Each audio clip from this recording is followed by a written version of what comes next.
Hello guys, welcome back to my channel Code Cruxes. Today we are going to solve the non-repeating numbers problem, which I have also solved in my previous video, but with n log n time complexity. Today we are going to solve it with the optimal approach of O of n.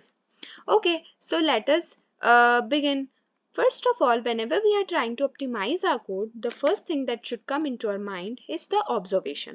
Okay, so this is our code 2. Okay, this is our array. Now see one thing. Do you know a property of XOR? Whenever the something like this comes, that we have to find the numbers which are distinct, or we are giving some numbers that are repeating, XOR can come into our mind. Why?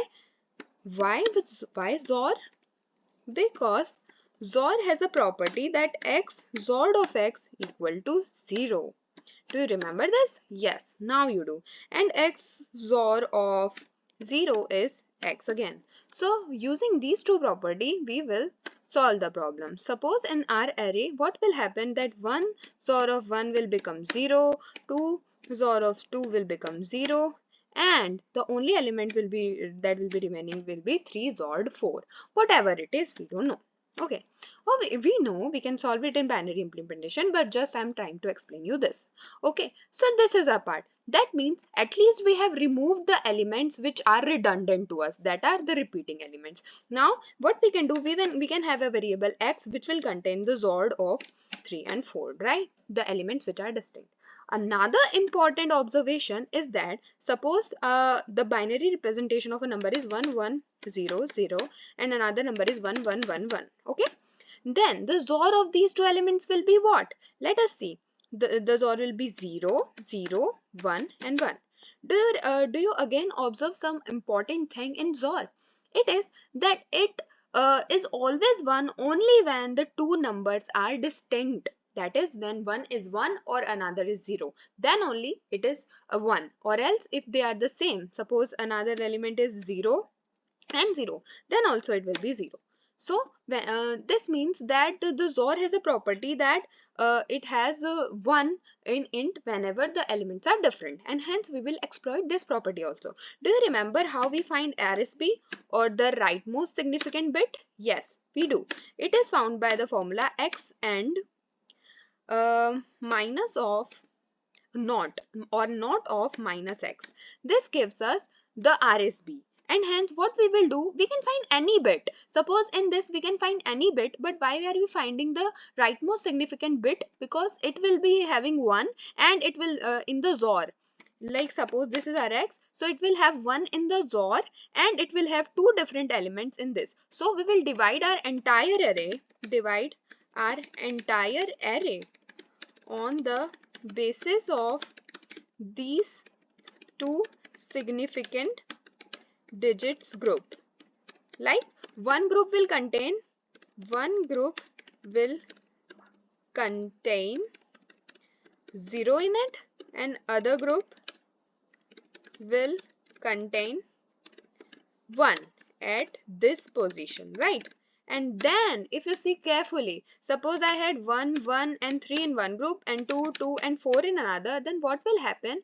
1 and 1 we will take again the XOR of these elements and these elements. What will happen here? 1 and 1 will cancel and the only remaining element will be 3, and hence we found one answer, and 2 and 2 will cancel and only remaining element will be 4, and in this way we'll find our answer. Okay, now let me show you in the code. Let us begin. First of all, we have to declare an n that is equal to nums.size. Then we will have another element that we will initialize as nums0, the first element. Then we can run a for loop that will go from I equal to 1, because we have already used the nums0 element.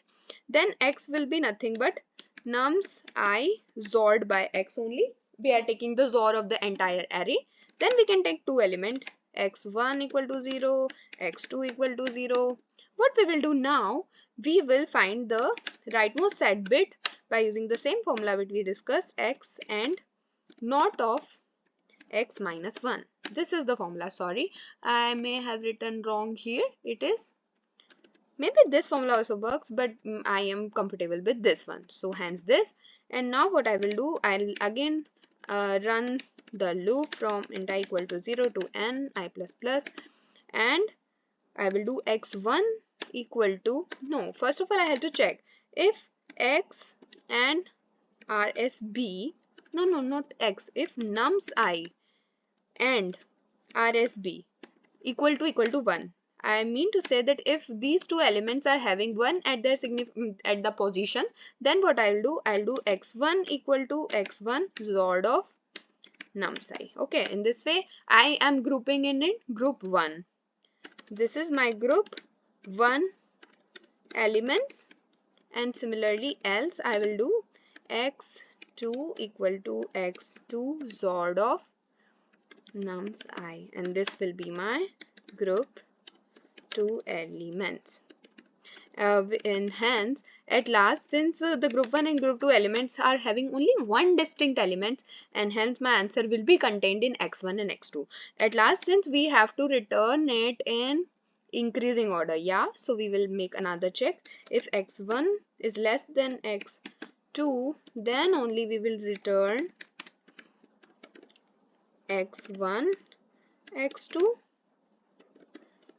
else what we will return simply x2 and x1. I hope that we had written it correctly. Let's try to compile it and see what we get. Yeah, it's working fine in the compilation. Let's try to submit it then. Yeah, so it got submitted. See, the less amount of time we are taking here, it is because our solution is just O of n, and also the space complexity of 1, because we have not used any redundant array or anything in our solution. And hence that's it for this solution, guys. I hope you got the crux, that is XOR. XOR is the crux of this question, and if you have any doubts, let me know in the comments. Till then, bye bye. Thank you.